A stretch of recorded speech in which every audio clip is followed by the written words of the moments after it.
दुनिया का सबसे बड़ा टनल जो इंग्लैंड और फ्रांस के बीच बना हुआ है, उनको आखिर बनाया कैसे गया, जिसको इंजीनियर्स दुनिया का 7वां अजूबा कहते हैं। क्योंकि इस टनल को बनाते समय इंजीनियर से जरा सी भी गलती हो जाती तो सारा समुद्री पानी नीचे चला जाता और 13,000 वर्कर्स की लाशें तक नहीं मिलती।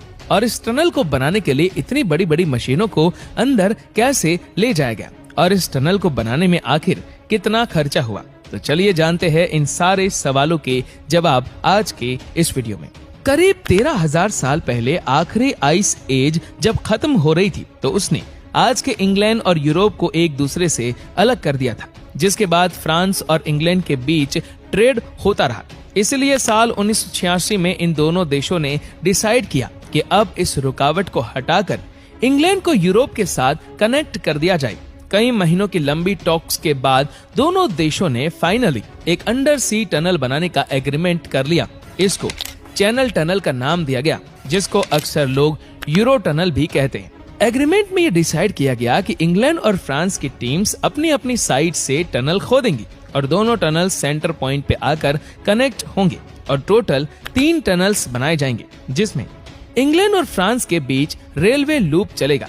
इसका एक टर्मिनल फ्रांस के शहर कैलेस जबकि इंग्लैंड में फॉक्सटॉन पर दूसरा टर्मिनल होगा। टनल की टोटल लंबाई 56 किलोमीटर होगी, जिसमें से समंदर के नीचे वाला पार्ट 38 किलोमीटर लंबा होगा। 1986 में जाकर फाइनली चैनल टनल की कंस्ट्रक्शन स्टार्ट कर दी गई। सबसे बड़ा मसला जो इंजीनियरिंग टीम को फेस करना था वो था टनल बोरिंग मशीन का, जिसको TBM भी कहा जाता है, क्योंकि आज से पहले इतने बड़े डायमीटर का TBM मशीन बना ही नहीं था।